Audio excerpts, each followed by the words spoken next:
KKMD 299와 노르웨이, 오만 등 세계 시장에서 부딪히고 있는 K2 흑표와 레오파르트 2. 영국도 K2 흑표를 선택해야 했다?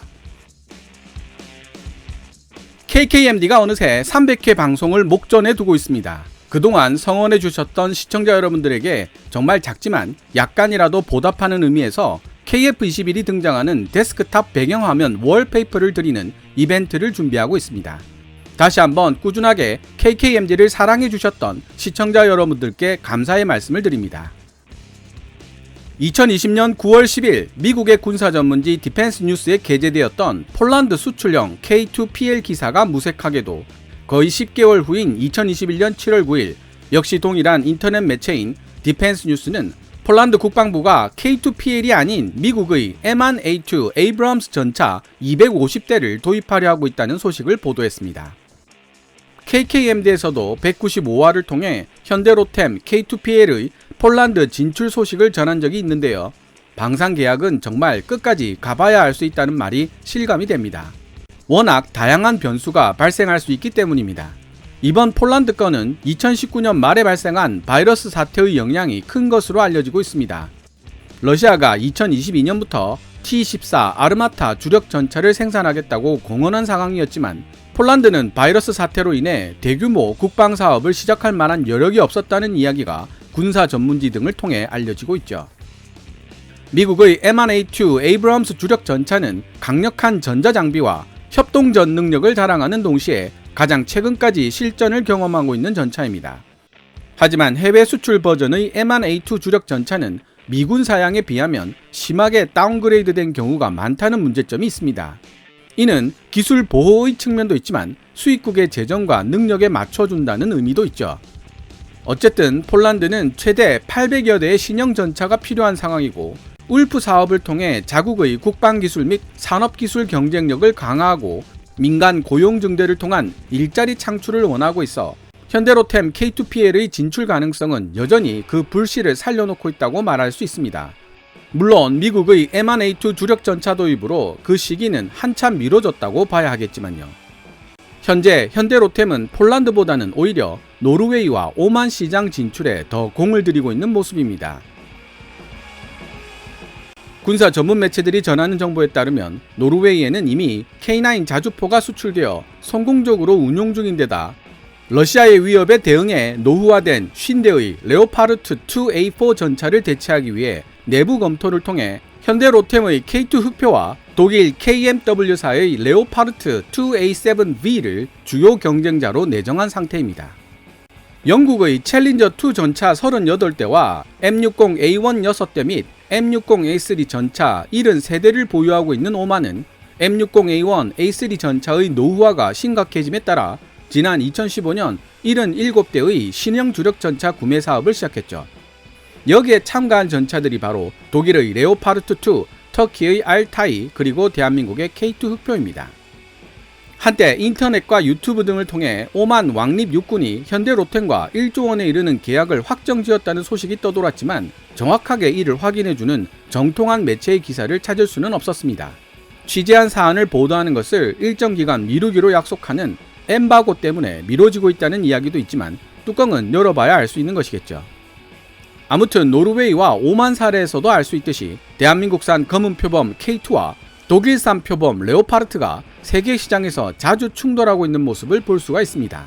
관련 외신 기사들을 찾다가 탱크의 종주국 영국 역시 레오파르트2와 자국 전차 챌린저2의 업그레이드 패키지인 챌린저3 사이에서 고민하다가 결국 챌린저3를 선택했지만 최선의 선택은 대한민국의 K2 블랙팬서가 되었을 것이라고 지적하는 밀리터리 워치 매거진의 기사를 발견하게 되었습니다. 비록 이 기사에서 K2 흑표에 대해 언급하고 있는 부분이 길지는 않지만 챌린저3와 레오파르트2를 비교하는 자료를 통해 K2 흑표가 레오파르트2에 대해 가지는 비교 우위가 어떤 것인지를 보다 잘 이해할 수가 있었습니다. 그럼 기사 원문을 해석해보고 대한민국의 주력전차 K2 블랙팬서와 독일의 주력전차 레오파르트2를 짧게 비교해보는 시간을 가져본 뒤 영상을 마무리 짓도록 하겠습니다. 기사 원문은 노란색 글자로 표시됩니다. 영국 국방부가 챌린저 3 주력 전차를 2020년대 안에 도입할 것이라는 계획을 발표한 이후 많은 군사 전문가들과 밀리터리 매니아들은 영국의 기갑 전투 능력을 향상시키기 위한 가장 효율적인 방안으로 구형 챌린저 2 전차를 업그레이드 시킨 챌린저 3가 적절한 선택이 될지, 아니면 보다 진보된 주력 전차인 레오파르트 2의 파생형을 독일로부터 구매하는 것이 나을지에 대한 의문을 지속적으로 제기해왔다. 챌린저 3는 새롭게 설계된 전차 디자인은 아니며 현재 사용 중인 챌린저 2 전차를 보다 현대적인 표준 성능으로 끌어올리기 위한 업그레이드 패키지이다. 영국 육군은 챌린저 2 전차의 65%만을 챌린저 3 사양으로 업그레이드하고 나머지 35%는 퇴역시킬 예정이다. 이로써 영국은 단지 148대의 주력 전차만을 보유하게 되는데, 그 결과 영국은 북대서양 조약기구 나토에서 가장 빈약한 전차 전력을 보유한 나라들 중 하나가 될 것으로 보인다. 이는 영국이 해군 및 해양 전력 투사 자산에 더 많은 초점을 맞추고 있기 때문이다. 현재 운영 중인 챌린저 2 한 대를 3 사양으로 업그레이드 하는데 대당 660만 달러, 한화 77억 정도의 비용이 들어가며, 모든 챌린저 2를 업그레이드 하는 데는 약 10억 달러, 한화 1조 1,500억 정도의 비용이 필요할 것이다. 업그레이드 내용에는 오래된 구형 강선포를 신형 활강포로 대체하고 포탑을 디지털화하는 작업 및 시야 향상 작업, 그리고 개량된 보호장비의 통합 등이 포함될 예정이다.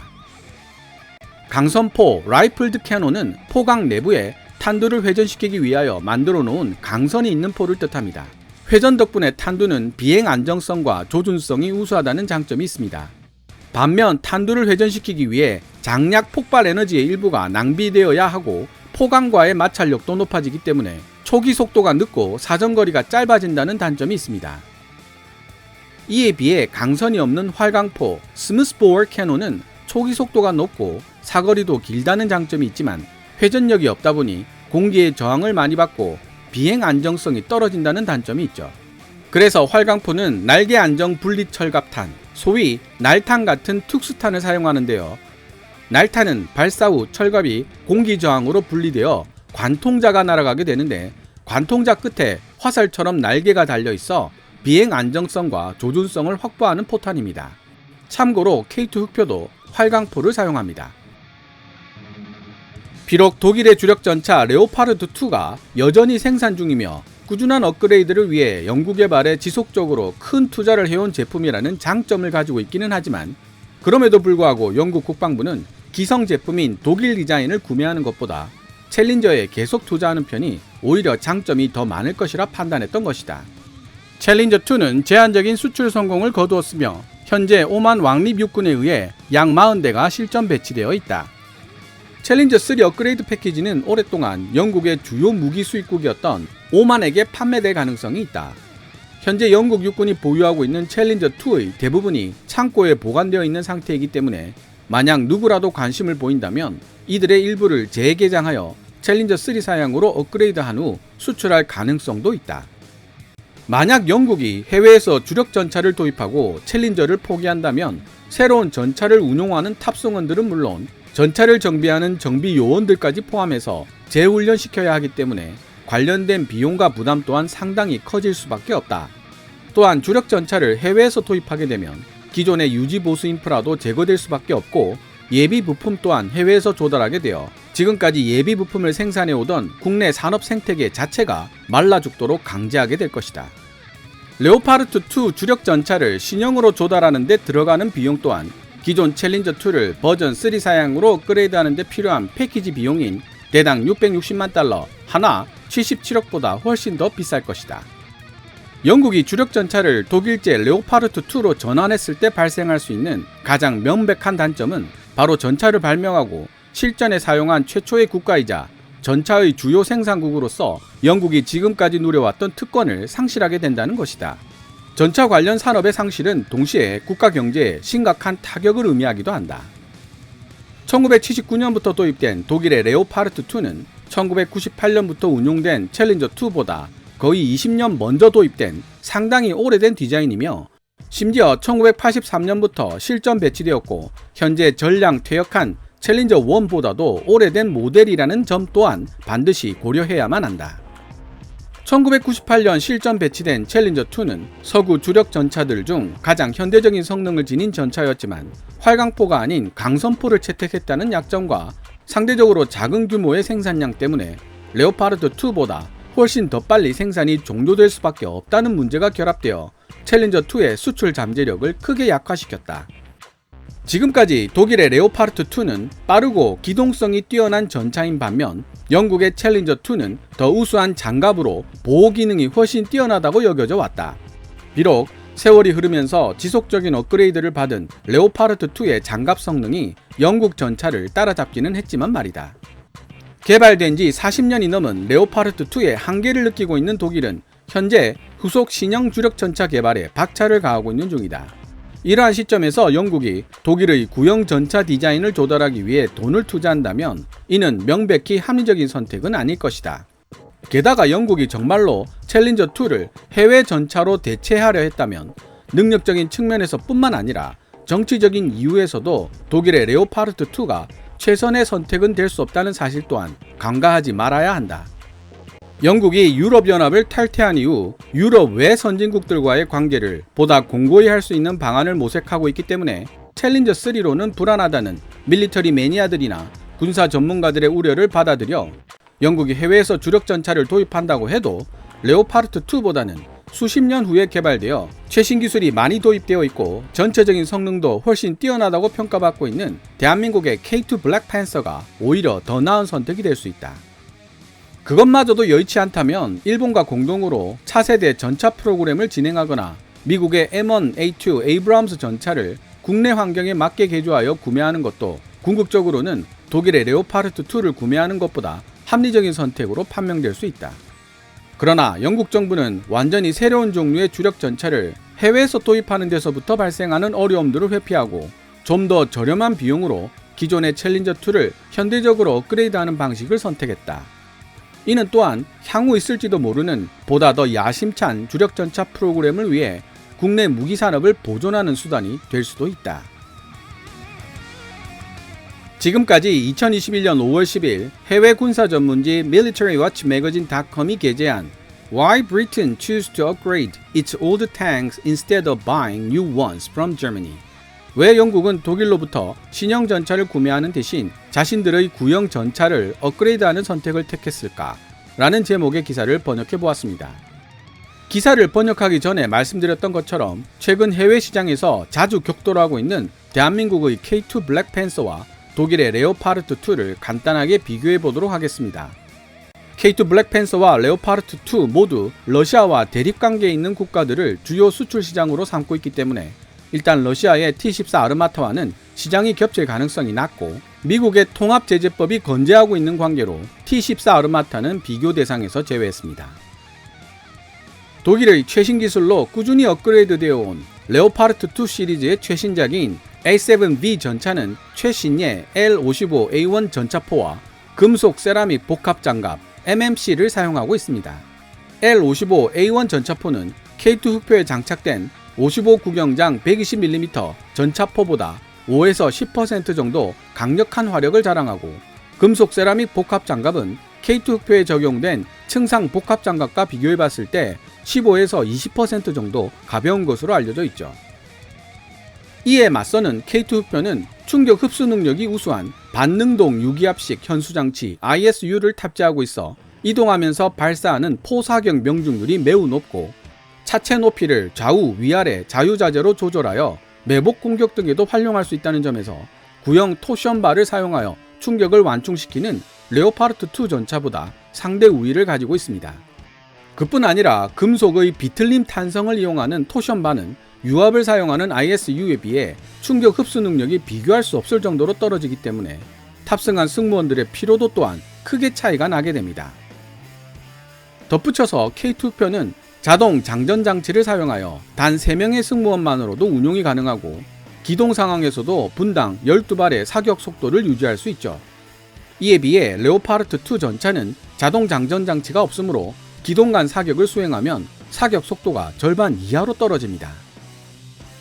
1960년대 기술로 개발된 레오파르트2 전차는 2000년대 기술로 만들어진 K2 흑표보다 기본적인 차체 설계에서 효율성이 떨어지며 전자장비나 네트워크전 능력에서도 약점을 드러내고 있습니다.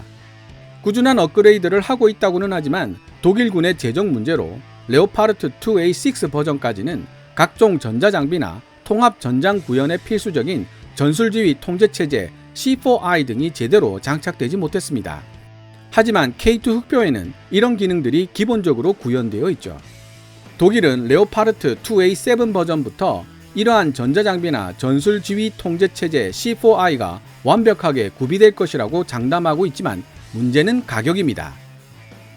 제가 구글링을 통해 찾아본 defense24.com 기사 내용에 따르면 독일 국방부가 발표한 레오파르트 2A7 전차의 가격은 1,300만 유로에서 1,500만 유로, 하나로 따지면 최소 177억에서 204억 사이로 확인이 됩니다.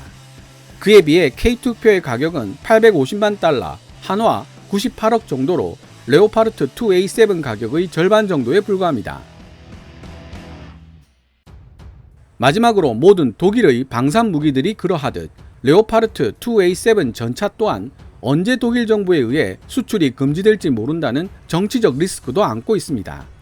defense24.com 기사의 링크 주소는 고정 댓글로 게시해 놓을 테니 궁금하신 분들은 직접 확인하시면 되겠습니다. 오만에서 K2 흑표와 경쟁을 펼치고 있는 독일의 레오파르트 전차는 각종 전자장비와 전술지휘 통제체제 C4I가 결여되어 있는 2A6 버전입니다. 이 레오파르트 전차는 2016년 오만에서 실시된 현지 테스트 과정에서 마른 하천에 빠져 헤어나오지를 못했다고 하네요. 많이 알고 계시다시피 터키 알타이는 주행 테스트 도중 퍼지기도 했습니다. 오직 대한민국의 K2 블랙팬서만이 아무런 고장 없이 테스트를 끝냈다고 합니다. 확실한 눈도장을 받은 셈이죠. 오늘 KKMD에서 준비한 내용은 여기까지입니다. 좋아요와 구독 신청은 제작자에게 큰 힘이 됩니다. 방송된 내용들은 KKMD 블로그에서도 읽어보실 수 있으며 후원 멤버로 가입해주시면 영상 제작 지원과 더불어 업로드된 영상을 더 일찍 만나보실 수 있습니다. 지금까지 시청해주셔서 감사합니다. Kevin's Military Channel KKMD